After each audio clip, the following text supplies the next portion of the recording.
Good. But like we still have 1 hour. We still have 1 hour.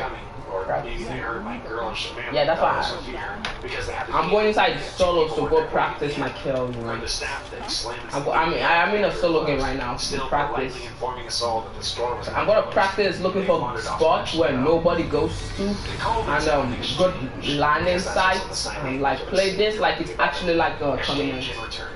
All the way up against the night using lights they found and plugged into the power lines. There are beds and food and people. Over 50 wonderful people with regular-sized limbs and a full set of facial features. This is now my second night here, and the first one not spent in darkness. But like we're playing for hype. There's nothing good about that. We should be playing for cash. Yeah, like yo, if we actually like got to 500, imagine what could happen when we get the money. If we get the money, bro, that would be crazy. Like, literally. Alright? The Booga catch up now.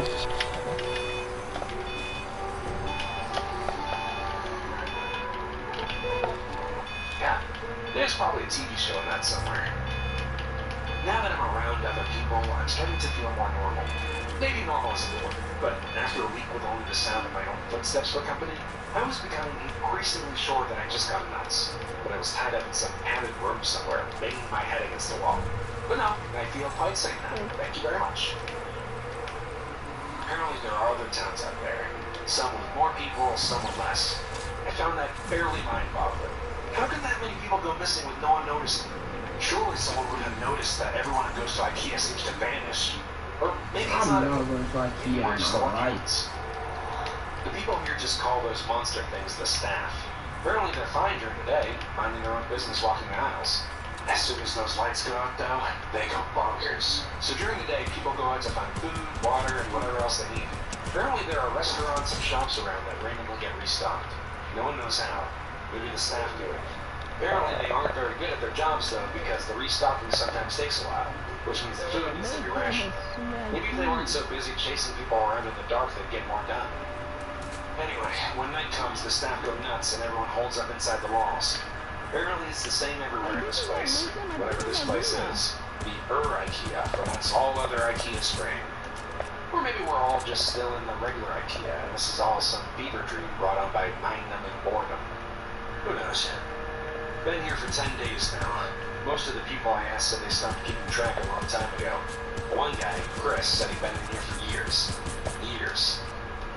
Apparently there are rumors of people who do manage to get out, and of people who see the exit only to have it vanish before their very eyes. I get the feeling not everyone believes that, but I do. Explains how we got stuck in here in the first place. Sort of. And I mean, come on. Staff monsters, row after endless row of high-quality Swedish furniture. I don't know why they would find a disappearing door so hard to believe in. I went out scavenging for food at a nearby shop with Sandra and Jared today.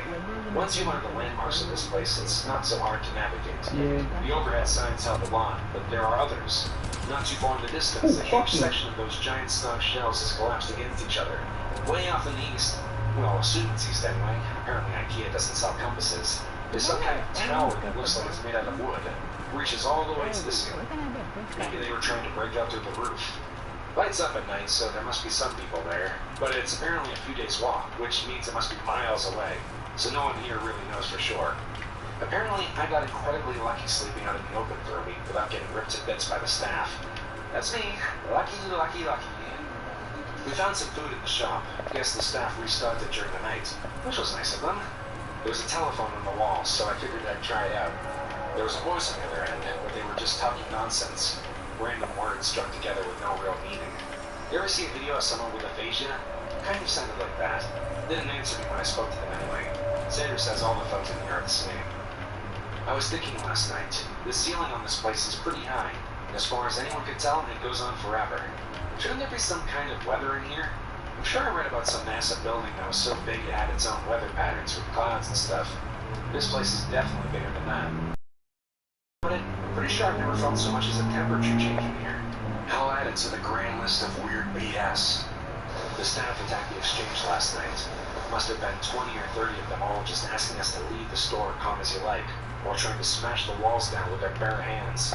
Apparently this happens pretty regularly, so everyone is prepared for it. Knives from restaurants, lawnmower blades made into hatchets, fire axe. One guy was seen, even made a functional crossbow.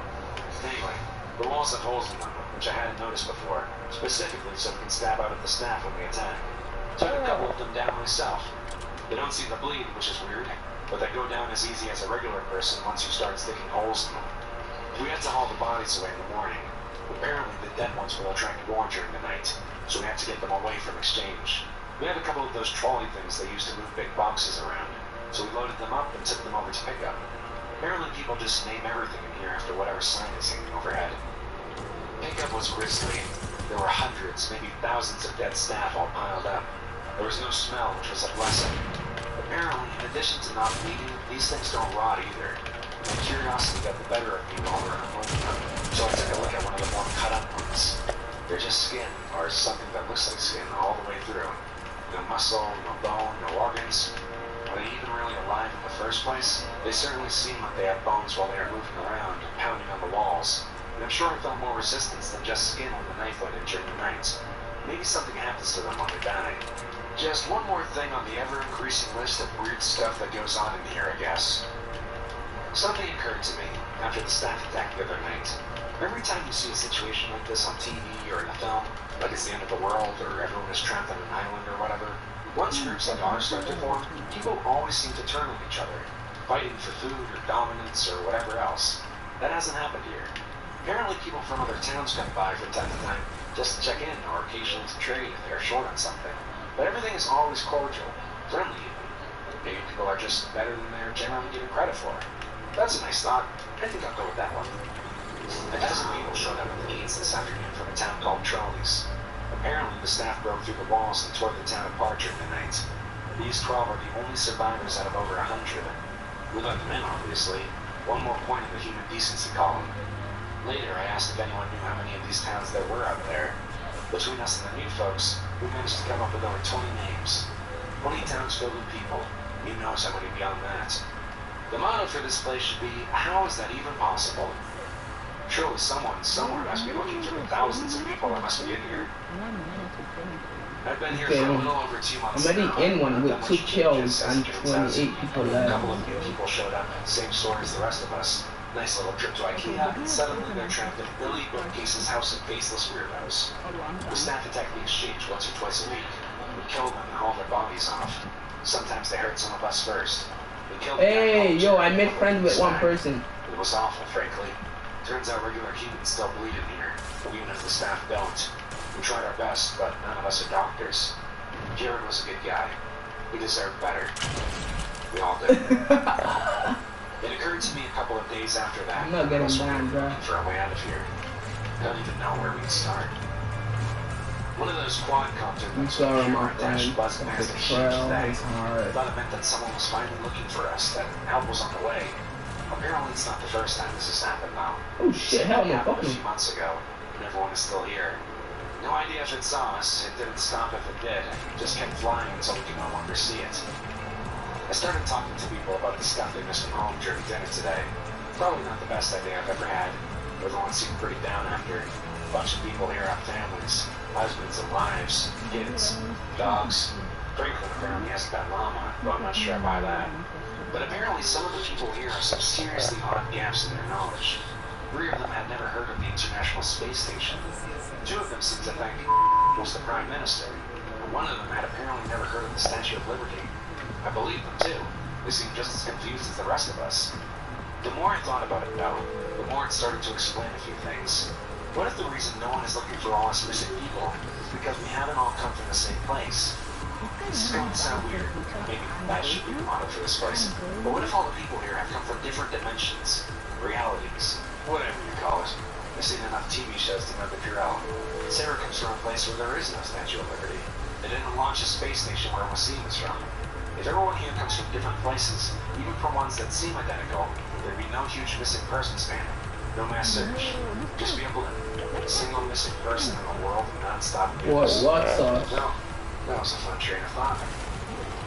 Just realized that yesterday was the 6-month anniversary of my arrival here. I wonder if IKEA sells parking hats. The routine around here has remained more or less the same. More new folks show up, one every couple of weeks or so. Food supplies go up and down, but we've never actually had a major shortage. Occasionally we get a visitor from one of the nearby towns, usually checkouts or aisle 630. We check in with each other from time to time, occasionally trade supplies if someone gets particularly low on something. It's comforting in a way, a reminder that we aren't alone in here, some small glimmer of civilization. Sometimes they bring medical supplies. Apparently there's a pharmacy a few towns down from checkouts that gets restocked every now and then, so they share out what they can. I've never heard of an IKEA with a pharmacy before, but at this point, I wouldn't be surprised if someone stumbled on an IKEA walk-in harvesting lab. It would certainly explain the staff. Speaking of our faceless jailers, their attacks have been getting worse lately. 3 or 4 times a week now, twice as many staff as there used to be. No idea where they all come from, or why the attacks have increased. We tried following one of them during the day a few weeks ago, in Sarah. Wanted to see if they led back to a staff room or something. They didn't seem to go anywhere though, just randomly walk through the aisles. We had to turn back before we found anything. We've been reinforcing the walls, trying to arm ourselves better. Certainly no lack of materials to use. Lucima's been making more crossbows, but it's pretty slow going. Too bad IKEA doesn't sell guns. The attacks are getting bad now, almost every night. And with so many staff that the bodies almost pile high enough for others to climb the walls. I think we're in real trouble here.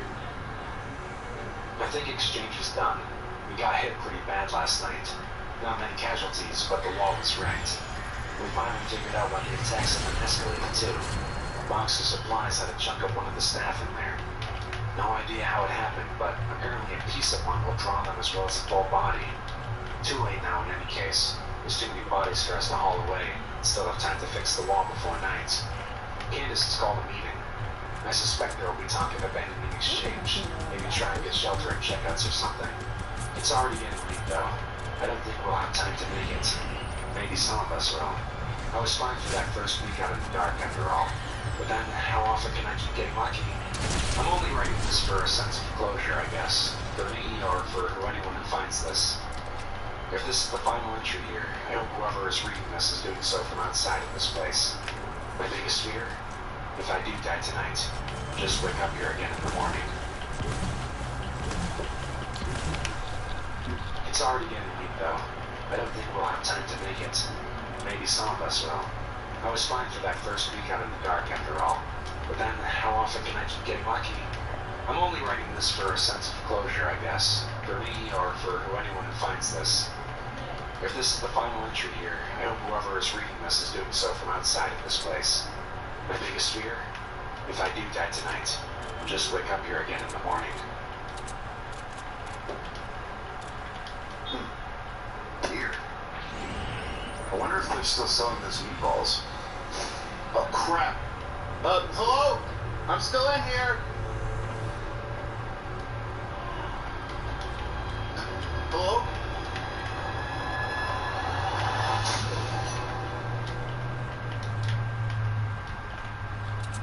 Yeah, those guys got destroyed, bro. I just destroyed, like, there's 8 people left and I have 6 kills. Just chilling, vibing.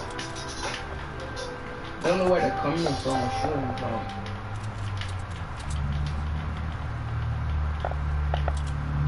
But I'm just vibing. Do I actually have like 4 ammo left? I never know. I don't have 4 ammo left. Alex a créé des jams pour permettre aux jeunes de bouger. C'est son amour de la danse. C'est ce qu'il fait auprès des écoles de façon bénévole pour les gens. Il est engagé, il est motivant. Alex, la télé veut te dire merci.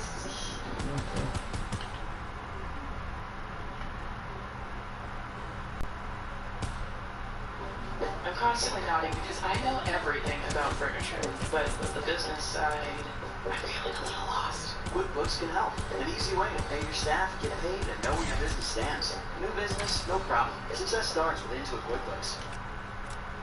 It's an average day at Site 43 of the SCP Foundation, and a new researcher has arrived for her first day at the site. She fills out an intimidating stack of onboarding paperwork, takes a picture for her new ID badge, and meets her direct supervisor. There's something you should probably know about working at this site, he begins, but an alarm sounds down the hall, and he has to rush away to attend to it. We'll finish this later, don't move, he calls to her before he disappears from sight.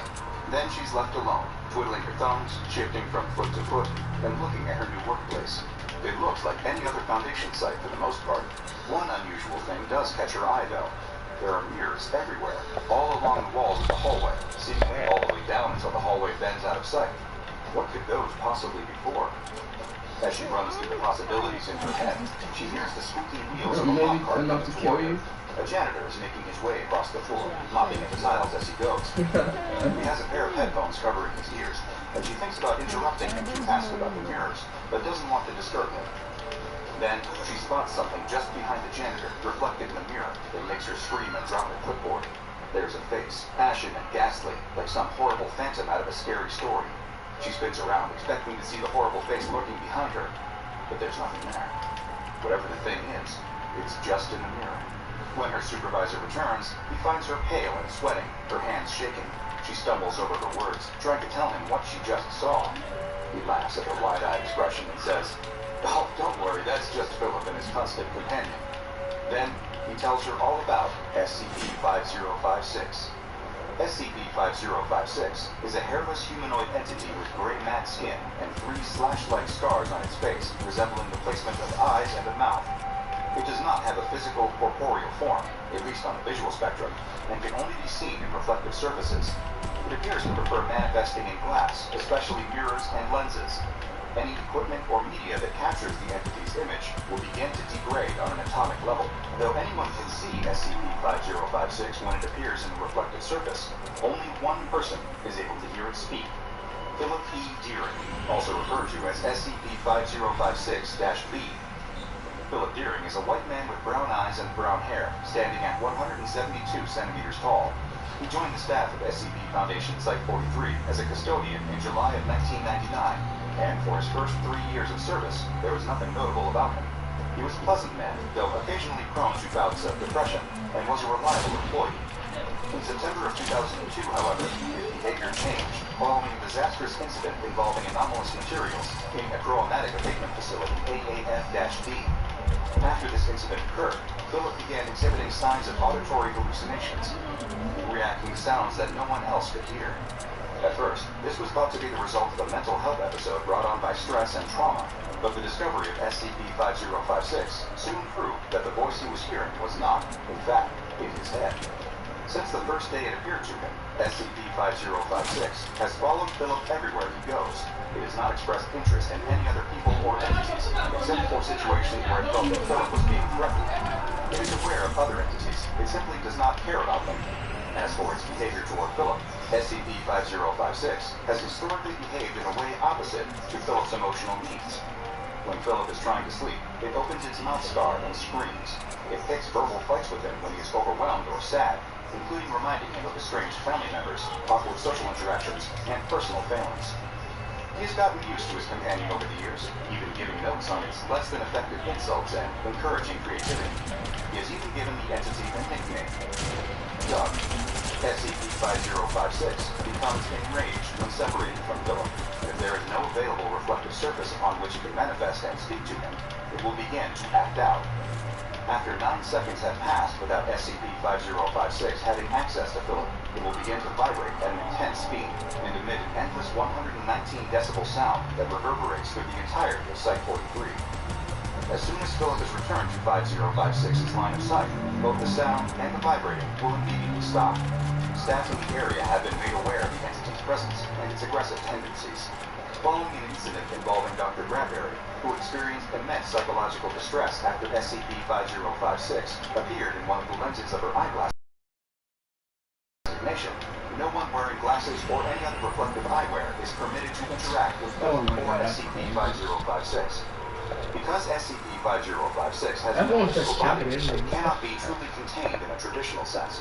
However, its location seems to be bound to Philip's, and therefore limiting Philip's movements to Site-43 has provided the Foundation with a workable solution.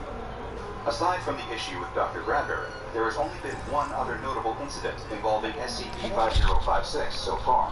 On January 23, 2003, Dr. Halter decided to perform an experiment that would prove Philip was not necessary for the containment of SCP-5056.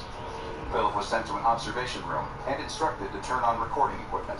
In the room, there was a steel table, a steel chair, and a hand mirror. After Philip sat down in the room, SCP-5056 warned him to get out. He ignored it and proceeded to talk with Dr. Falkirk. Falkirk gave an order to initiate Phase 2 of the experiment, and Philip began to have trouble breathing. After several seconds, he lost consciousness. Dr. Falkirk turned his and his assistant's attention to the mirror, where SCP-5056 was still present. It became enraged, yelling for Philip, and attacked Dr. Falkirk. Though the specific details of the attack are lost from official records, he was subsequently given medical treatment for blood loss, facial injuries, and the loss of his left eye. He has been under intensive psychological care ever since. Though no one but Philip is able to hear a word SCP-5056 says, any recording device that he activates will pick up the entity's voice. In order to give the research team a better sense of SCP-5056's behavior, Philip's uniform contains a microphone that is always on and always recording his conversations. It has, over the years, picked up everything that passes between Philip and the world around him, from his conversations with co-workers to the tiny torments and verbal barbs from SCP-5056. In 2020, however, the microphone recorded a series of events that would change Philip and his relationship to the anomaly in the mirror forever. Philip was struggling with a sense of crushing isolation, with the majority of his social interaction coming from Dr. Neo and SCP-5056. The only bright spot in his days was the presence of Chief Amelia Tarosian of the Janitorial and Maintenance Section, who would often visit Philip to chat while he was mopping.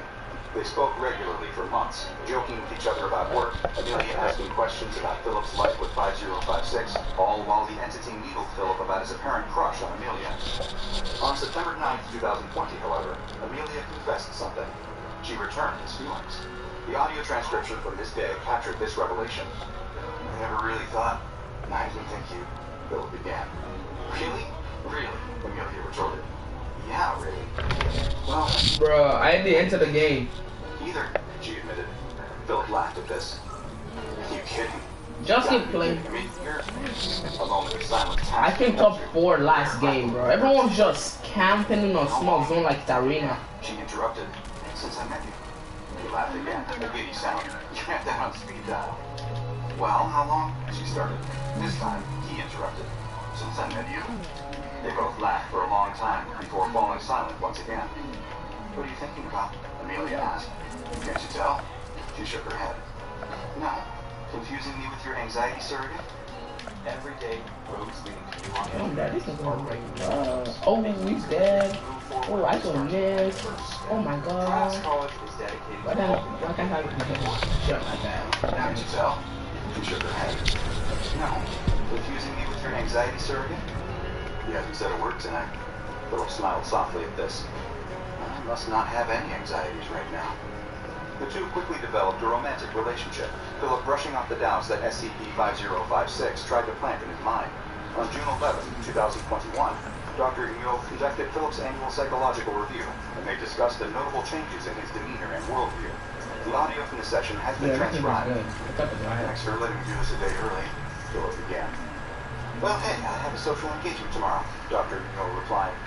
Philip laughed heartily at that. You know, that might be the first time I've heard you laugh. Let's talk about that. SCP-5056 started to speak. Yes, let's talk about it. But Philip cut it off. About how humorous and morose I am? The entity was stunned into silence. Dr. Newell spoke up. Was he about to say that? Are you finishing his thoughts now? Why not? What? It used to be my thoughts. What changed? SCP-5056 spoke up again. Nothing. Philip disagreed. A lot of things. Some of them because of Doug, some of them because of me. Some of them... Chief Tarosi? Dr. Neo finished the thought for him. Yeah. I guess I didn't really care about improving myself until I had someone to improve for. Doug beat a lot of my flaws out of me. There just wasn't enough room in my head for self-hate or self-loathing. Even selfishness with him nattering away in the background all day, every day. But Amy gave me something to actually work toward. Actually, this time 5056 finished his thought. You stop wasting your life. Go on, Dr. Neo encouraged. It feels strange to say, because this has been a terrible year all over, but it still meant so much to me. Dr. Neo nodded. You achieved something. I achieved something. And I reached out. My life isn't one long, indifferent, and narrated one-man show anymore. Sure, I'm still stuck underground, but I'm not alone down here anymore. SCP-5056 spoke up, giving one final thought. You are never alone, Philip. You will never, ever be alone. Never again. What's he saying? Something spooky? Dr. Eno asked. Philip shook his head. It's phrased that way, but that's not how I'm taking it. The next morning, Philip prepared to take a life-changing step. He stood in front of the mirror, dressed in a tuxedo, and adjusted his bow tie. How do I look, Doc? He asked. Because I can't see with you in the mirror. SCP-5056 replied, You're making a mistake. Philip laughed it off. Yeah, I've never been good at bow ties. I use a clip-on, but Amy would never forgive me. And anyway, it clashed with the tuxedo. SCP-5056 pushed further, refusing to let it go. You aren't ready for this. I definitely am. But hey, if you have objections, feel free to shout them out at the appropriate time. Nobody but me will hear you. But if you make good points, I'll be sure to pass them along. You won't hold up your end. I'd do anything for it. You don't have the energy. I've never felt this good. Are you been trying here, buddy? It won't change who you are. It already has. It won't fix you. Philip laughed, pulling his bow tie tight. He turned away from the mirror and toward the next chapter of his life with one final statement. I don't need to be fixed. As long as she had known him, Amelia Terosian had demonstrated kindness, care, empathy, and curiosity toward Philip.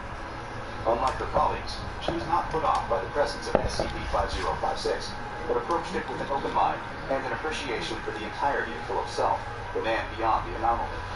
The two were married in Ipperwash Provincial Park on June 12, 2021, and have been together ever since.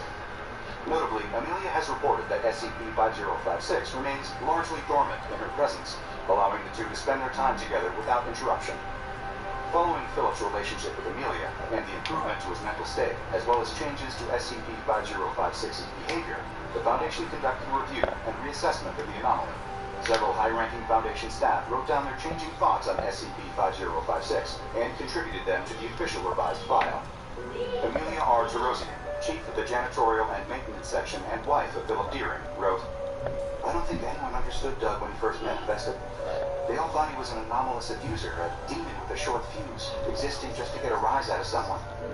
They tell me Phil was plenty risible back then, introverted and absent-minded, the perfect jump scare target. But once he stopped being jumpy, Doug started needling him about his low self-esteem.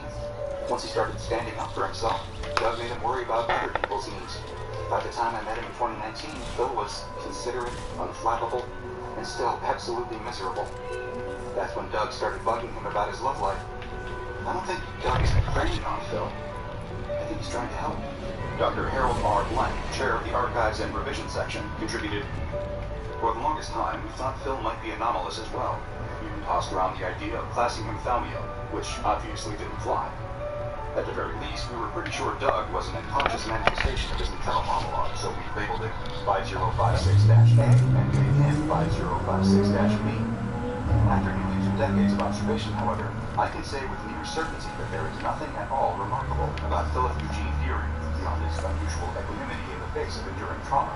He's no longer considered an SCP object, and his paranormal paramour has been reclassified as simply SCP-5056. A self-containing, incorporeal emotional parasite requiring no containment because it voluntarily restricts itself to the presence of a man who voluntarily restricts You fucking himself. retarded. This is my ammo. I'll fuck you We're still up. not sure what will happen when Phil dies, but my I thought you guess is meant 5056 gets one last class. I thought you meant to. I was about to piss on you. Dr. Melissa Bradford, chair of the Research and Experimentation section, included. Now, I can't tell you what I saw, but I can tell you what I felt. That's only after more than a decade of Foundation psychotherapy, mind you.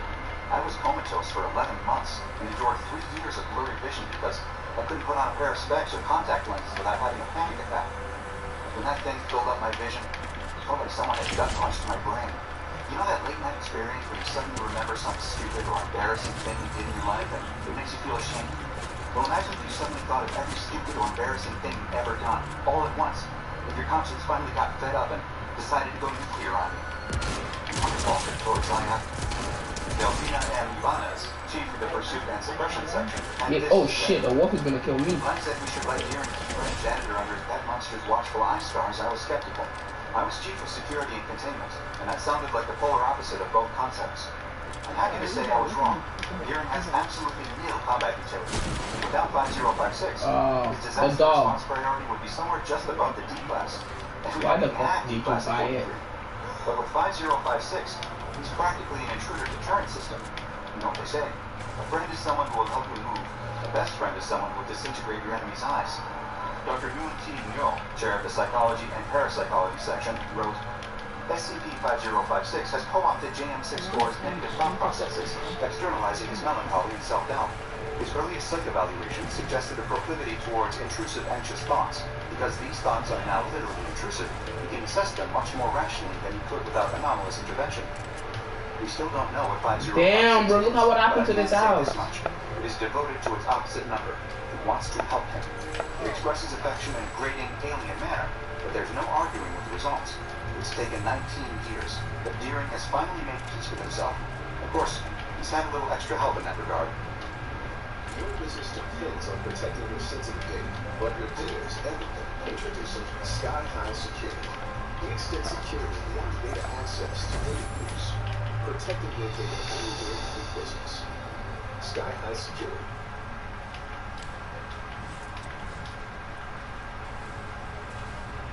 With RBC Vantage, unlock powerful benefits with your bank account, like easy budgeting on your new iPad. Unlock powerful banking with Extra help in that regard. Finally, Dr. Polixeni Metaxas, chair of the spectrometry section. Give me that dog. They've called this a haunting for 19 Give me that dog. It's even entered the general terminology. A Deering-class haunting denotes the stalking of a corporeal being by... Oh yeah, I'm going for the bounty. You wanna come? Nobody thinks of 5056 as a ghost, however. Nobody but me. The materials handling disaster which created Doug also annihilated at least 2 of our subjects in containment. The nature of those subjects is highly classified, but I can say this much. They are intimately connected to the cycles of guilt and apathy through which human society writ large regularly cycles. Is it too much of a stretch to suggest that one of them, or a fragment of one of them, was reconstituted in that thaumaturgical soup into Deering's inescapable conscience? If that's what happened, well, perhaps it still doesn't make him all that different from the rest of us. We're all haunted by something, and we're all haunting something ourselves. Our hopes and fears are just voices in our heads that only we can hear. Everything we are is just the hallucination of a hollow frame of meat and bone. So what separates us from the thing on the other side of the mirror? 3 dimensions and room to grow. Since the reassessment, the containment measures for SCP-5056 have been updated. It is now considered to be self-contained, with its position fixed to that of Philip. Philip is prohibited from leaving SCP Foundation facilities without direction from security clearance level 4+ personnel, and must carry at least 1 reflective object on his person at all times. Any new or visiting staff must be someone by took a on bounty, the nature of SCP-5056. He is also required to undergo mental health treatment, mainly exposure response prevention therapy, which allows him to respond to his intrusive thoughts without acting on them. Though SCP-5056 once terrified Philip, bringing him endless distress, he has grown accustomed to its presence. Even when the things 5056 tells him are upsetting, he considers them to be necessary reflections of his inner life, providing him with introspection he has never been capable of on his own. Since Philip's marriage, the entity has grown more and more passive, preparing only to bring up areas that need improvement in the relationship, reminding Philip of ways he can be a better husband to Amelia. Just as Philip has become more comfortable with the presence of SCP-5056, so too has the rest of the Foundation staff. Perhaps, even if they're not entirely aware of it, they recognize something of themselves in that dynamic. Don't we all live with demons of our own, constant companions whispering our insecurities back to us, reminding us of the ways in which we fall short? You think? They may not be as anomalous. But the dog just died. The dog just died. Just as destructive. The only way to contain them is to look them in the face, learn to talk back, and decide against all odds to go after what we want. We may never be truly rid of them, never be completely alone. No, I died to this guy. The guy will kill you. That's okay. We can carry I don't even know. He came out of. Oh, he's an OG player, anyways. Our nagging anxieties, our necessary. Yo, did you just even pull out the auto We justice? can also argue Like back what? against the voice that tells us we'll never be truly happy, and say, "Yes, I will, Oreo. because I deserve it." I'll call that. Eventually, we might just believe it enough. With that Wait, voice, what? finally shut up. Now go and watch another entry from the files of Dr. Bob. You're bored? SCP-446, Human Mannequin, or another haunting humanoid anomaly. And Yeah. make sure you subscribe and turn on notifications so you don't miss a single anomaly as we delve further and further into the SCP Foundation's classified.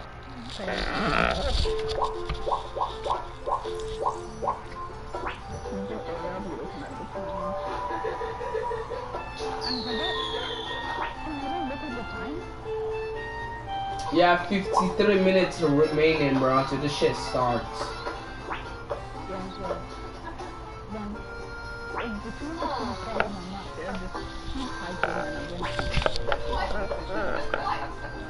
Okay.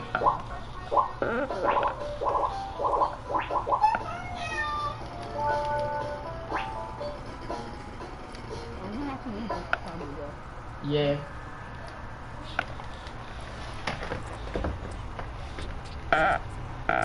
Are you a resident of Ontario who owes more than $6,000 in debt? House rents are write off up to 80% of what you owe using a completely legal and legislative. I'm gonna get kicked. I don't know why, but That's right. I feel As a like Canadian Indian, you're entitled to support that could write off thousands of dollars and reduce your monthly payments to an amount you can comfortably afford.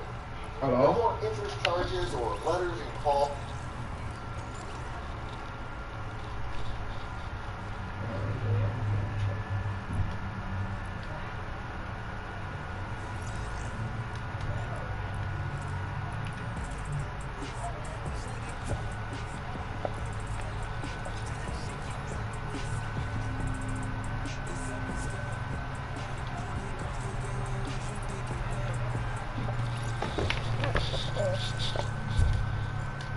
Every class has their resident on board. Back when I was in high school, ours was Tommy. He stood at around 6'3" and had the body of a child. But he was never part of the cool thing. That's because of his social skills. You see, Tommy was real, truly weird. For example, he once got caught going around collecting loot and then mailing the remains through people's doors. He used to get his kicks out of tormenting younger students at our school, but not in that usual way that some people do. He would go overboard, hitting them really hard with sticks, and forcing them to get on all fours on the ground, and then sit on them like they were his chair for long periods of time. He'd do so until their lenses or backs gave out. His antics had earned them a suspension in the past. So, like I said, this guy had problems. Because he was so huge and muscular, nobody ever bothered him or pulled him out of his building. Especially not me, seeing how small I was to my age. Within our youth, he mostly kept to himself. That all changed on the night of our run. It was sometime in the middle of the year. While I was hanging around the punch bowl, two of my buddies came up to me. They told me that they had seen Tommy outside the venue. He was apparently hanging around out by the surrounding forest all alone, looking completely disheveled. Somehow, he had gotten a hold of the hatch. They didn't know if he found it somewhere, or if he brought it with him and stashed it.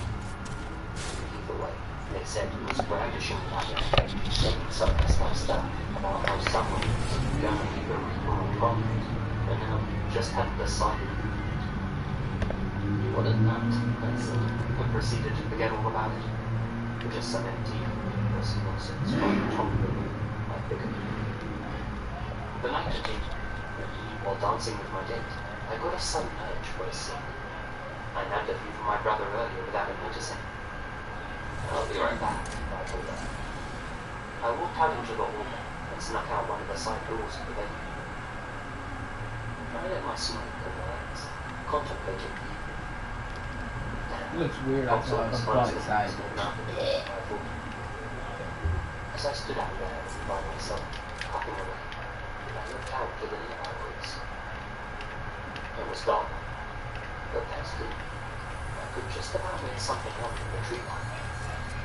It looked like a person, just standing there. You know, you could just sense that somebody's watching me.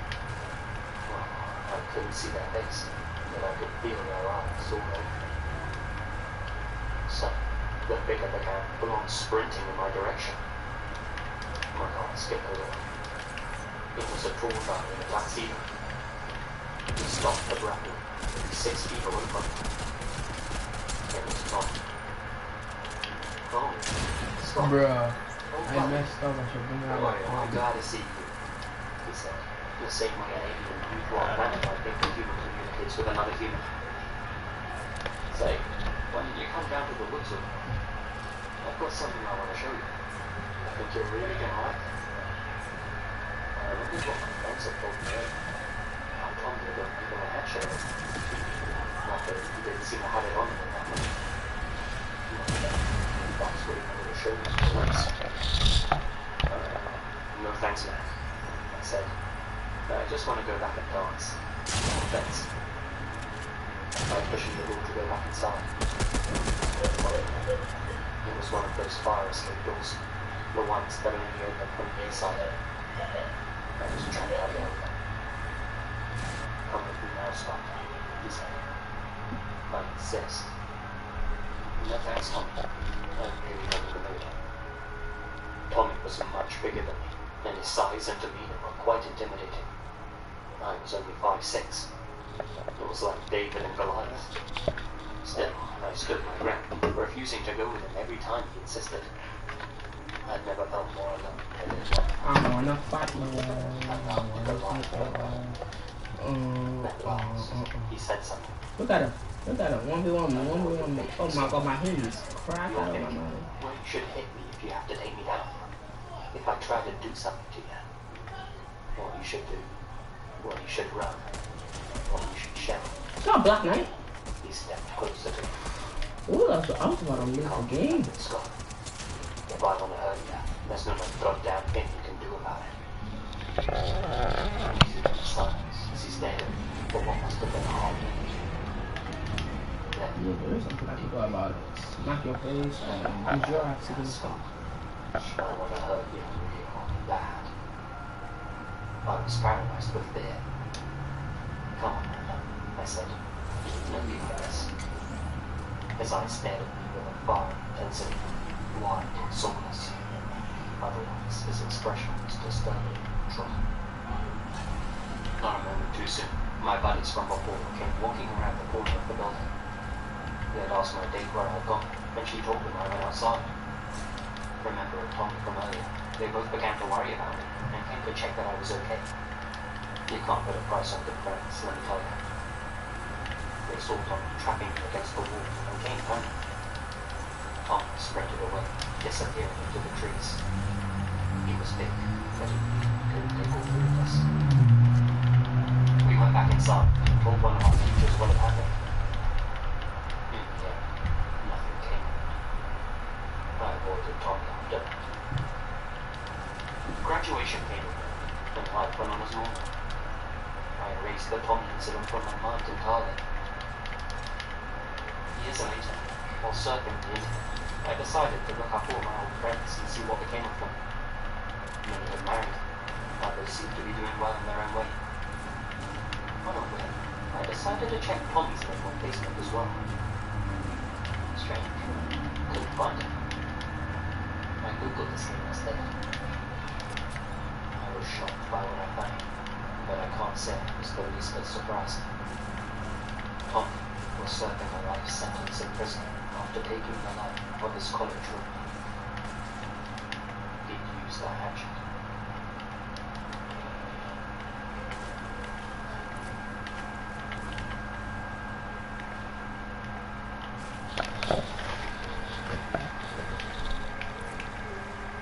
If you grew up in the 90s, there's pretty much no way that you didn't go into a Blockbuster. In that era, it was an essential rite of passage. Whereas now we just hang out and download video games or watch movies off whatever streaming service. Back then we would wait around the house for hours, probably watching a healthy dose of Nickelodeon, anticipating the time your parents were going to drive you to the nearest Blockbuster. That was like my every weekend. And it was an activity to do with friends too. One of my buddies would join us all the time and help me peruse the different sections, sometimes for hours, checking out all the different movies and games they had. It was like a treasure hunt, where you never knew what you were going to find. My favorite section was always horrible. The reason for that, I think, was the fact that it had all this stuff that you'd never seen or heard of before. You kind of knew that you weren't supposed to really look in there. Each tape that you picked up was like delving into a mysterious dark realm of endless unknown possibilities. One day while we were in there, we were checking out the descriptions on the back of the VHS boxes, and we came across one that was particularly creepy, called The After. On the cover there was this artistic rendition of a terrified kid in this shadowy industrial setting, standing in front of these three hooded ghouls. They had these white faces that peered out through their hoods and faced towards him, exposing quite a bit of gore. Actually, it was kind of shocking. I was surprised by how much it bothered me, though. It wasn't like we weren't in the horror section looking at creepy movie covers pretty much every week. I mean, a couple days before, we had just rented the movie Zombie, the one with the worms coming out of the guy's eye on the cover. So this stuff was really nothing new to me. There was something different about this one, though. The cover felt almost familiar to me. My friend Terry was fixated on it. I remember him wiping his giant red-rimmed glasses to get a closer look. I could tell, even if I wasn't in, he was definitely going to rent the movie himself. Yes, dude, he exclaimed, looking over at my obvious reserved expression. Snatching the movie off the shelf, he started walking towards the front of the store with it. I grabbed his arm and shook my head, trying to get him to put it back. Reward your team with something they'll love, or thank your loyal customers. They've earned it. Blackhawk Network On Demand lets you choose from custom MasterCard and Visa prepaid cards or gift cards from hundreds of popular retailers, restaurants, spas, and more. Digital or physical, whether a single card or bulk order. Finding the right rewards has never been easier. Blackhawk Network On Demand. More rewards, less hassle. Order today.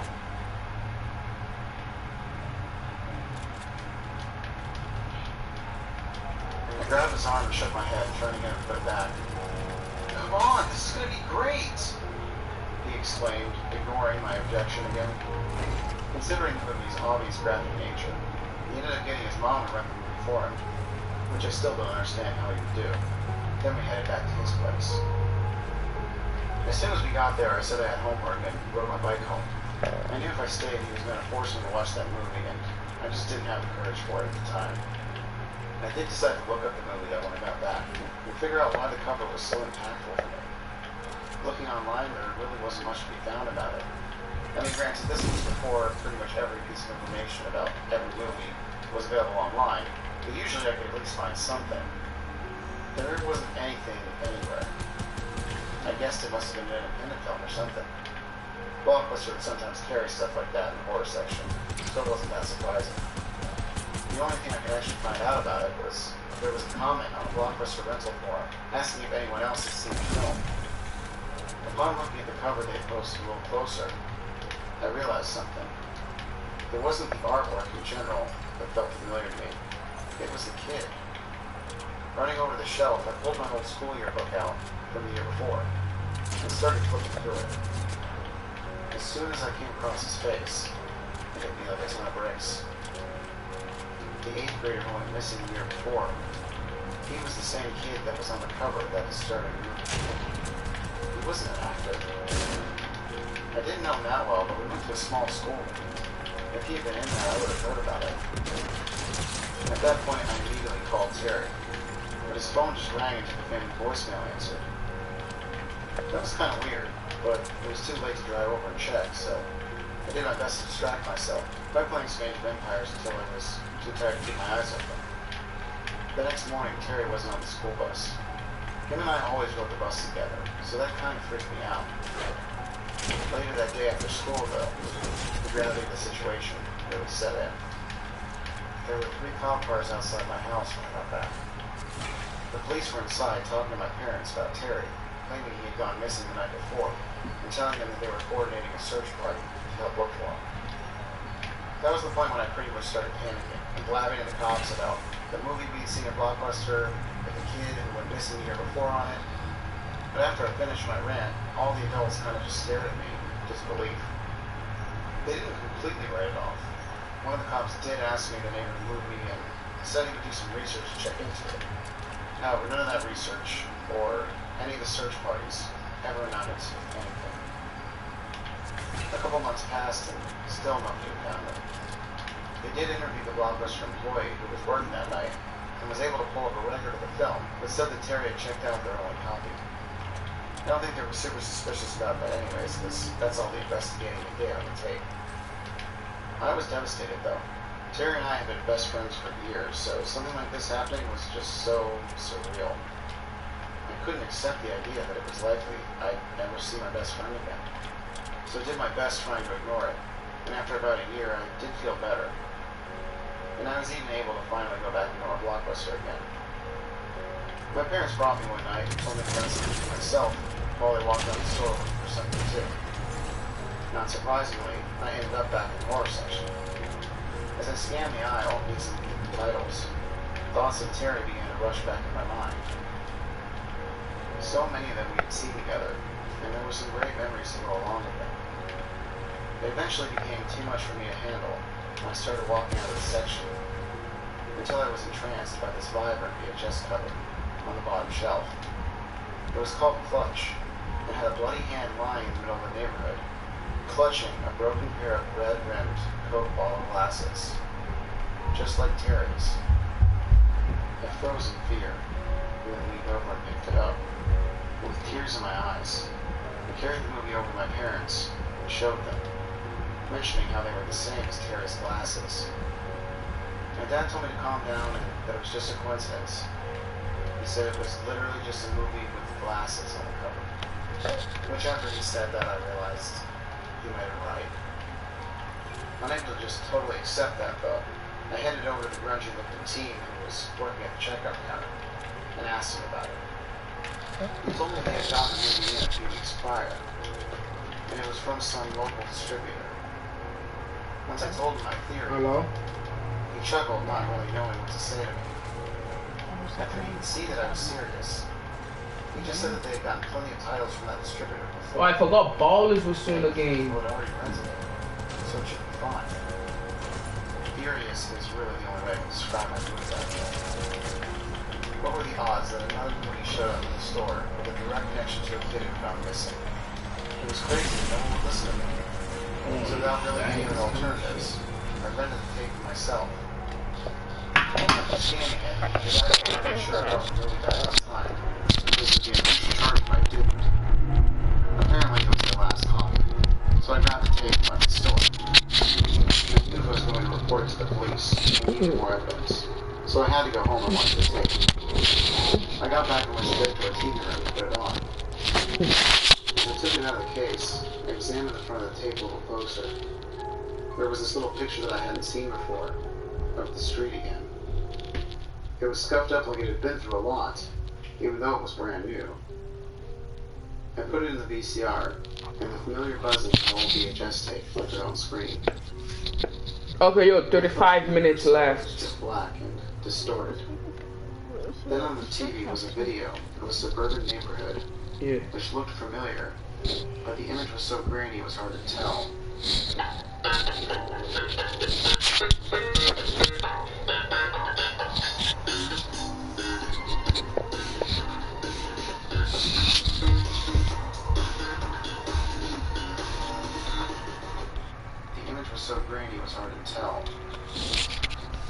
When the camera came around the corner of one of the houses, though, there was no mistaking where it was. It was my street, and whoever was operating the camera was going towards a house with a red roof and a bicycle out front. My house. It pointed towards the left side of the house, where a TV flickered through the window. Terrified, I paused and ran to the floor of the beams, the ones with the rotted faces from the first tape. They slowly began to approach the window, their mouths wide open, empty white little eyes in a dead stare.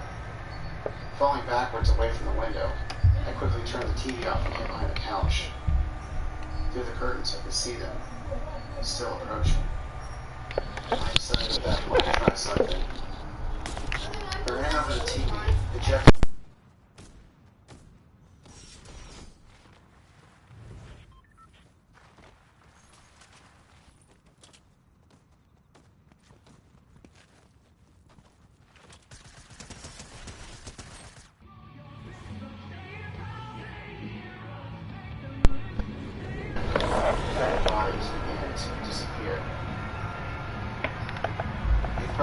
guess that I'm going to return that tape. However, I didn't go back into that Blockbuster for a long time. So I think they ended up just clearing my account. When I did end up going back there, though, I ended up in the horror section of that, of course. And as I was looking through the tapes, I shuddered as I saw one on the bottom shelf. It was a very dusty copy of the movie Clutch sitting in the corner. The strangest thing about it was that when I opened up the tape, it was the same beat-up copy that I had rented. I don't know how that tape got back into their collection, and I'm terrified to think about what will happen to someone who rents it next. So let's just say I'm happy that Blockbuster's closed down. I can't stand to think that that tape is still on a video store shelf somewhere, just waiting for someone to watch it.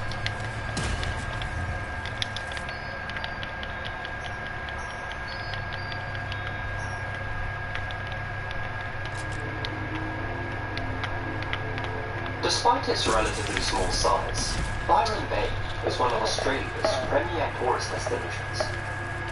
Nearly 2 million people visit the coastal town. In 2019, 18-year-old Theo Hayes was amongst them. The young Belgian national was drawn to Byron for the same reasons as most travellers his age. The town's beautiful beaches, great surfing spots, and its chilled-out, relaxed atmosphere. For much of the year, backpackers and tourists make up the majority of Byron's population. It's a transient sort of town, a place where some people go to find themselves, and where others go to lose themselves. Unfortunately, in Theo's case, his trip to Byron was an escape from which he would never return. Theo had been exploring Australia for the better part of a year by the time he arrived in Byron. He'd spent much of his time down under with his cousin, Lisa Hayes, who described Theo as being a responsible and level-headed traveller. According to her, he wasn't that typical young tourist who loves partying, and was instead much more interested in experiencing Australian culture and immersing himself in the country's natural beauty. Still, meeting people and making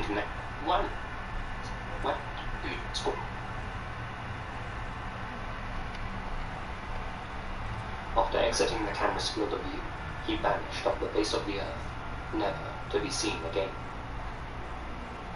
To begin with, everyone assumed that when Theo left the bar, he began walking back towards his hostel. That of course made perfect sense, seeing how his accommodation wasn't too far from town, and he could have easily made the journey on foot. But as detectives would come to learn, after analysing his Google location data, Theo never made it back to the Wake Up hostel that night. In fact, he didn't even get close. Soon after leaving the area, Theo sent a series of text messages in French to his friends back in Belgium. That's likely he was messaging in this footage. At some point after that, he watched a portion of a TV show on YouTube and sent his sister a message on WhatsApp. On several occasions, he opened Google Maps to search for routes back to his hostel. Clearly, he was planning on heading back at some point. However, according to his mobile records, he actually took an extremely bizarre route after leaving the bar and walked in the opposite direction of the hostel, towards a youth activity centre down Tennyson Street. He then spent 7 minutes standing in a sporting field, a field where homeless people and drifters were known to stay. At 11:30 p.m., he began walking extremely quickly through the Milne track towards Tallow Beach, moving at 7.5 kilometers an hour. With no streetlights in that part of town, it would have been very dark, with no signs of life, and Theo would have been well aware that he was heading in the wrong direction and away from civilization. Still, as the data shows, he continued on through the thick bushland in a near straight line. Considering just how treacherous the bush along the Milne track is, that seemed like an almost impossible course, especially considering that Theo wasn't familiar with the area. As he made his way through the shrub, he never once slowed down and continued walking at a very fast pace. Hey, Korean learners, if someone approaches you and says, what do you say? Don't know. Try that. As he made his way through the shrub, he never once slowed down and continued walking at a very fast pace. He finally exited the bushland and made it onto the beach, after which he began heading in the direction of Cozy Corner, towards Byron Bay's lighthouse. During all that time, Theo continued texting his friends and sister as if nothing was out of the ordinary. His messages were coherent and didn't give off the impression that he was distressed or in trouble. At 12:56 a.m., Theo sent his final message to a friend he had made in Australia. Just 6 minutes later, his phone suddenly switched to sleep mode and stopped transmitting data. Strangely, his phone came back online at around 6 a.m. and connected to a cell tower in Cape Island one final time at 1:47 p.m. After that, his phone never pinged again. In the following days, Theo failed to call his family back in Belgium. Wait, what? That was completely out of character now. He usually stayed in close contact with his parents, so they immediately began to sense that something was off. When June 6th rolled around, and he still hadn't called, his family reported him missing. A huge search and rescue effort was launched. It involved helicopters, drones, cadaver dogs, trackers, divers, and even rock climbers. The local community even banded together, putting up missing person posters and helping hunt for the young man. Theo's parents flew out to Australia and made a passionate appeal for any information that would help them find their son. But by that point, the trail had already frozen over. They couldn't find a single trace of the young man anywhere. His passport and personal belongings were still in his private room of the hostel. In July, volunteers came across Theo's grey Puma baseball cap, nestled in the brush near Talos Beach. So, what happened to Theo Hayes? Well, here are a few of the main theories. Theory 1. Theo left Cheeky Monkeys, and, for whatever reason, decided to go on a solo adventure through the bushland. He somehow made it to the beach, and began climbing up the beachside cliffs towards the famous lighthouse. This act of misadventure ended in tragedy, with Theo falling from the rocks and into the sea. His last known location was at Talos Beach after all, and it would explain why his body still hasn't been found. Then again, if Theo ended up in the ocean and was swept away, or taken by a shark, how could his phone have reconnected at 1:47 p.m. and pinged up a cell phone tower? It's possible he dropped his phone before falling in the water, but that doesn't explain why the device still hasn't been found to this day, or why an otherwise sensible and risk-averse young man would do something so reckless and out of character. His inhibitions may have been lowered at the time, but as the CCTV footage shows, he almost certainly wasn't that drunk. Theory 2. Theo was murdered. It doesn't make sense that a young man, with no knowledge of the local area, would have been able to travel the known track alone at night. According to people who know the area, it's simply far too complex, dense, and difficult to traverse without knowing where you're going. And for him to have taken the unapparent detour towards Tallow Beach, well, that's an obscure route which only a local would know to take. You have to pass down a small path by a gully and an abandoned campsite, and it's not the kind of place you just stumble across. In the minds of many, Theo had to have met someone after leaving Cheeky Monkeys. A local, perhaps in the field where he spent 7 minutes standing around. This local then led him through the thick shrubbery of the known track, with promises of showing him the lighthouse or taking him to a secret party. This local then either killed Theo, hurt him badly, or left him to fend for himself. It's unclear what their motive would have been, but today, human intervention would explain why his body was never found. It's entirely possible that Theo was buried back in the bushland somewhere, or that he was taken and driven somewhere even more remote. This theory would also explain why he took such a bizarre route. He likely wouldn't have gone in that direction if he wasn't being met by something, and his text messages imply that he felt comfortable and not lost. Theory 3. Theo's Google Maps simply bugged out and gave him a bad route back to the hospital. Unfamiliar with the area, he followed Google's directions without question, assuming that the dark and desolate route must have been a detour. He unfortunately got lost, ended up on the beach, and then turned back the way he had come. Now, stuck wandering around the hostile bushland, he he eventually succumbed to the elements. It was a particularly cold night after all. Byron's coldest main night on record, in fact. His remains could still be out there somewhere, laying undiscovered deep in the brush.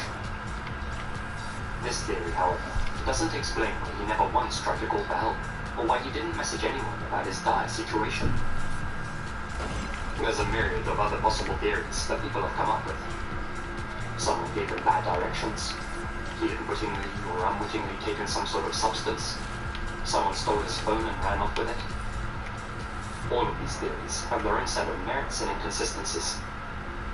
Unfortunately, we simply don't know what exactly happened to Theo. Though I think it's safe to assume he's no longer alive. But why did he take such a strange route? Why was he moving so quickly through the brush?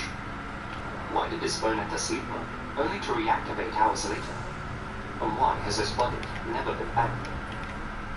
For his family's sake, I'm hoping we'll be able to answer those questions in the near future.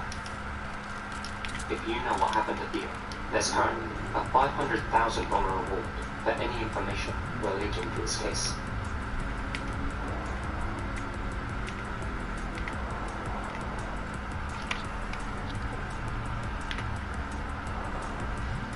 They say that 99% of the internet is not accessible to traditional browsers.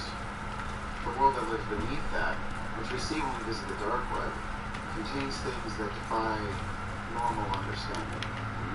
It has become a breeding ground to all of man's most perverse and dark fantasies.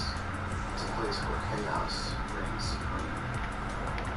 My mother is not an extremely savvy internet user. In fact, most of the time she has little to no idea what she's doing on there. If she's in someone else's YouTube account or Gmail, she often does what she's trying to do without paying attention to whose credentials she's using. Can you really blame her though? Her generation didn't grow up with computers. They are severely disadvantaged when it comes to that kind of stuff. I, on the other hand, somewhat pride myself on being knowledgeable about computers and the internet. I don't know how I would live my life without the opportunities it affords me. One could easily assume, then, that I would be someone who would take an interest in the dark web. Believe me, it's not for the faint of heart. Now the thing is, I'm very careful with what I do.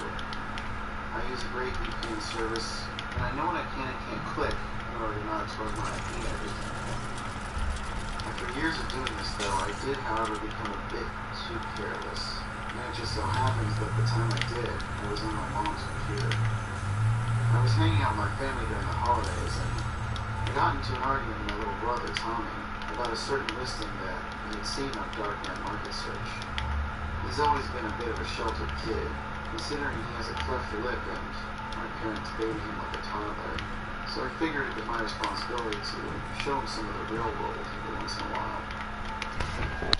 I had told him I'm the king of the world! Birthday parties. That was for some reason being advertised in the dark web. And he, of course, didn't believe me. So I showed him the listing. We read about how the clown would provide your party with an exceptional experience, one that you would likely never forget. But considering my knowledge of the dark web, I was pretty sure it was not an experience he would want to remember. After I showed him, I got distracted and went about my business doing other things. Somehow, though, I left my browser window open on my mom's computer. This was hands down the worst, most careless.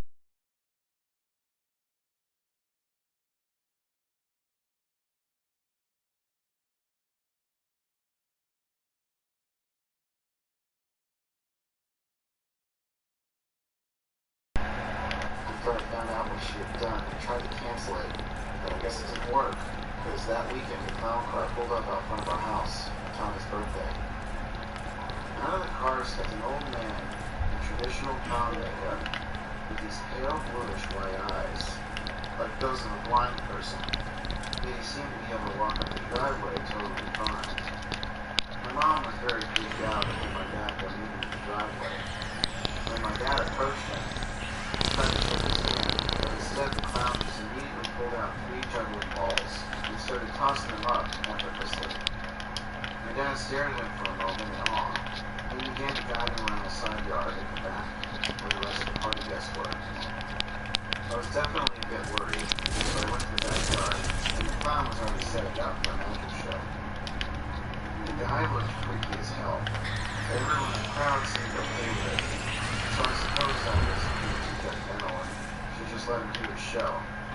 Plus, he had a name tag on that said Noisy, and considering he hadn't said a word the whole time, I thought that was pretty funny. For the first trick, Noisy took a quarter out, and he pretended like it disappeared in his hand. Then he reached around the back of his head and pulled the quarter out from behind his ear. It was a pretty basic trick, but he kept going with it. He pulled out quarter after quarter from behind his ear. So there was a pile of change at least a few inches high right beside him. Everybody in the yard seemed very impressed when they saw this. It really was an incredible trick. Then he picked up the pile off the ground and put it in his shirt. Then he held the shirt up with his two fingers and launched the coins up into the air. Only nothing flew out. The change had totally disappeared, and in its place, a bunny rabbit popped out. The crowd really got into this. A few of them even got up and started putting money into his tip jar. That Noisy extended his hand out and pointed to Tommy. Tommy smiled, said he had been acknowledged, and stepped up. Wait, is that your brother? You thought you qualified for Cash Cup? Noisy then lowered the wand over Tommy, lifted it back up quickly, covering him in a gigantic bubble. This was not an ordinary bubble, though. It would not pop no matter what. Tommy would hit the side of it and it would break. Everyone in the audience stared at this speechless. Clearly they were watching something that wasn't possible right before their eyes. After a few seconds of being trapped inside, Tommy started to freak out and thrash against the side of the bubble. He began screaming. Okay, yo, join. Hey, let him out! My dad yelled as he started approaching the clown. Noisy then looked over at him and put his finger to his lips. It's about to be 15. He then lifted the wand with the It's about to be 15. and quickly brought it down over him. The bubble instantly disappeared, and so did Tommy. 16. Frantic, my dad charged towards Noisy, but just before he could get to him, the clown brought the bubble wand down over himself and vanished as well. My dad screamed frantically, looking around for the two of them. Realizing the gravity of the situation, the crowd began to stand up and try to help my dad look for them. Oh shit, man. Little shit. Several of us sprinted to the front yard. So salty. Saw the clown car pulling out and taking off down the street. My dad and I, along with several others, got into our cars and peeled out, chasing after him. The clown car turned a corner, and by the time we got there, it had vanished. Upon the realization that we'd lost him, my dad immediately broke down in tears, screaming and pounding on the steering wheel. I had never seen him get like that before, and I knew it was all my fault. The following weeks were some of the worst I had ever experienced. Constant contact with police. What everyone was relentlessly asking me about why I was on the dark web, and what I knew about my little brother's disappearance.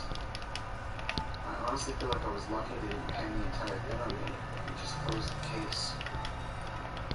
I didn't stop going to the dark web though. In fact, I started using it more. I knew that if there was any way I was going to find my brother's kidnapper, it wasn't going to be using the old-fashioned I had to track those down once I decided to stall again. So I created various fake activities for numerous government markets, and made posting after posting for birthday clowns to come perform my son's party. And then finally, after several weeks of doing this, I got a response. Only it wasn't from Noisy. It was another old man dressed as a clown, who included a picture of himself in the posting of his response. The weirdest thing was, though, the old man had a cleft lip and looked just like my little brother, only he had aged at least 50 years. I was really freaked out by this, and I had to know more. But after I posted several times for him to meet me, I think you could tell I was trying to trick him, because he never showed up. I'm going to continue to look for him as long as I can, but I think he knows it's me. For some reason, he doesn't want to be found.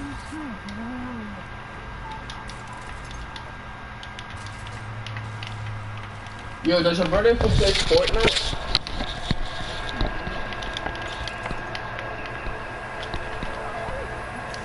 I'll keep this next entry short, because there's really not much information about it online.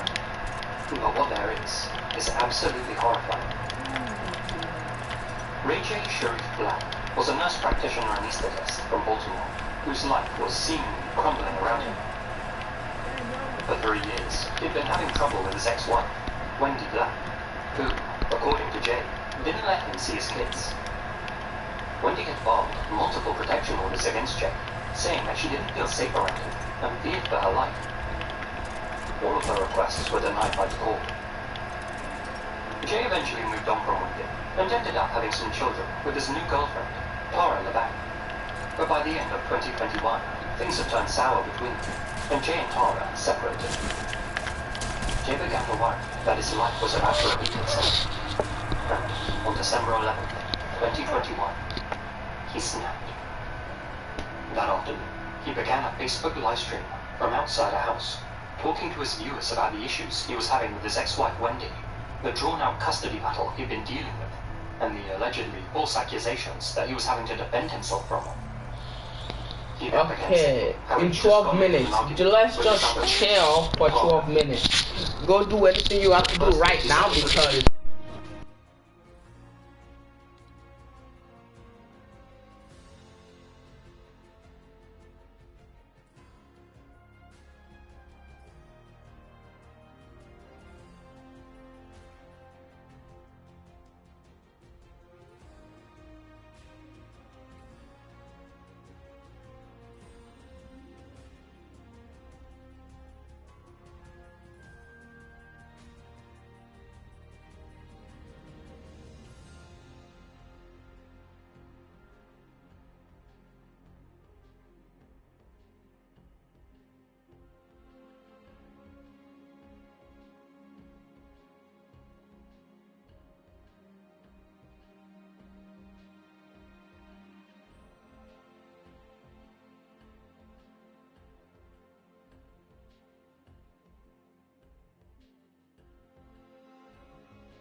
as Jay quickly approaches him. The video cuts as he forces his way into her home. Seconds after ending the stream, Jay shot Wendy, and then calmly picked up his 2 daughters, put them inside the car as he forces his way into her home. Wait, what? Seconds after ending the stream, Jay shot Wendy, and then calmly picked up his 2 daughters, put them inside the car parked in the driveway. I don't know. Back inside the house. Finally, he ended his own life with a blast to the head. Needless to say, this is a very harrowing video. The calmness in Jay's voice as he explains what he's done and what he's about to do. Somehow, that relaxed demeanor makes the clip all the more chilling.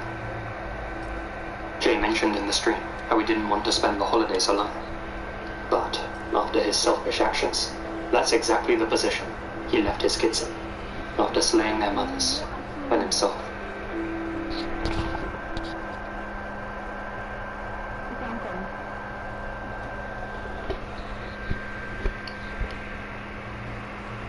Where for vitamins and minerals to help fuel great days.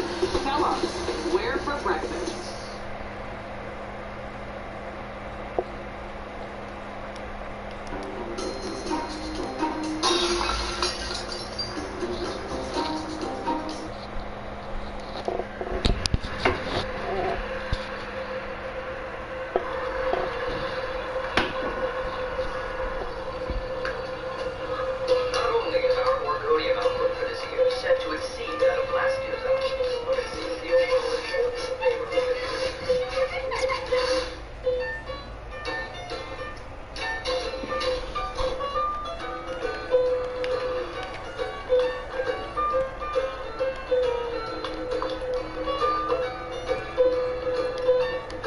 Bro, hello?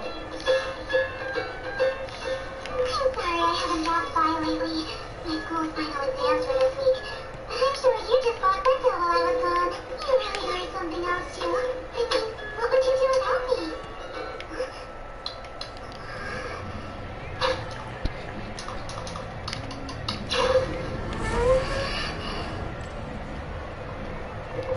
It's a simple contract, really.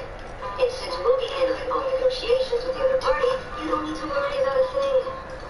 So,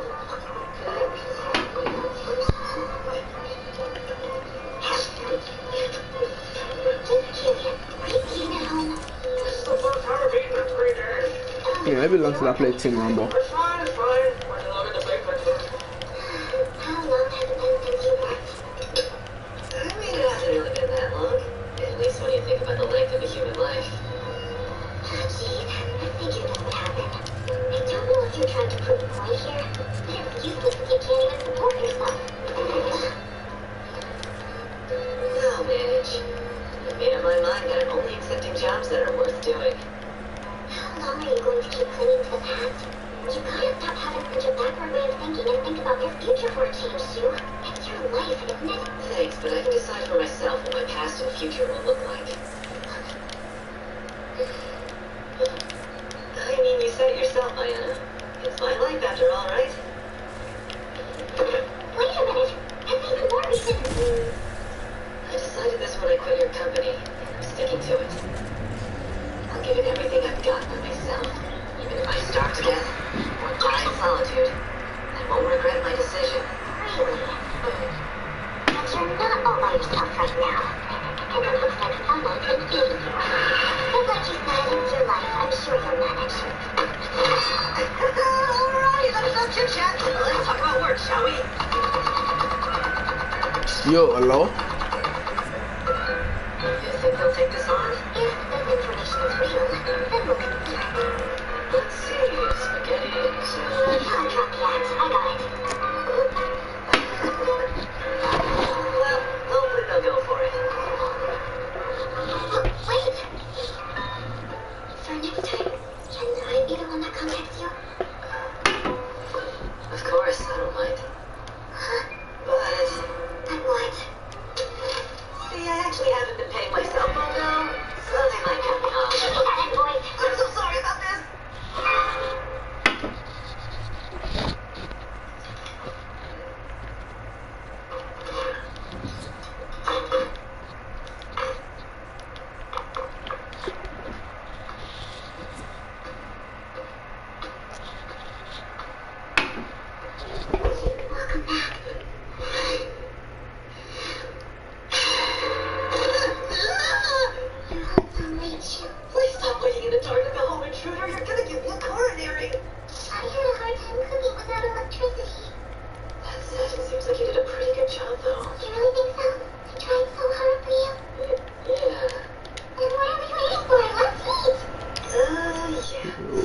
fuck's going on? Out, so... I see. That makes sense. I suppose there's nothing I could have done about that. And I did do this without you asking me. It's just that I've gotten used to not eating at home lately. That's because I haven't had any money to eat with. I'm sorry, it's my fault, really. I couldn't drop by for a while. I mean, it's always been a good enough excuse. But I'm sure you know that already. So then why am I telling you this? You probably didn't even notice I was gone, did you? Why am I even here? Why am I even alive? Honestly, I'm sorry. It's a good thing you need food. Tasty. Oh, I'm cold. I mean, wow, it's delicious. I'm so glad. Anyway, Yo. you were having trouble putting food on the table. You should have just told me. Why did you leave? Well, I remember you said you'd be busy with exams this week. It's not fair to call you over just because I can't manage to get any work. You know, the worst part about me is that you're too kind to get upset.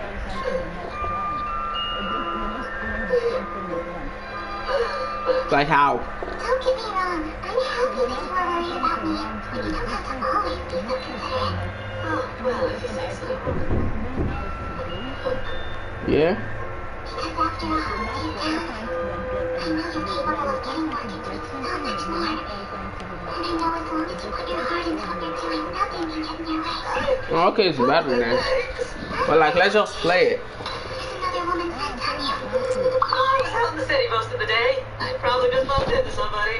Bruh. You might not have electricity, but at least you still have water. Yeah, but I need to do something about all of this quickly. Oh, okay. It starts to hinder my work plans. No need to worry. I already took care of all the payments. The electricity should be back on tomorrow, if we're lucky. Oh, okay. What? Are you sure? Yeah, I still have enough savings to pay about a month's worth of living expenses. You're really okay with using your hard-earned money on something like this? It's fine. I mean, it's not like I have any real use for money anyway. So if it can be of use for you, then... See, this is perfect. Huh? Hey, Bayer on City Express here. Oh, okay. So I ordered something telling them I'd pay for it in person, and I thought I'd definitely have to cancel, but if you have the money...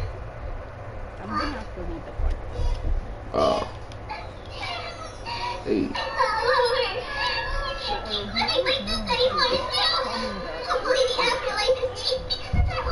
Okay, that.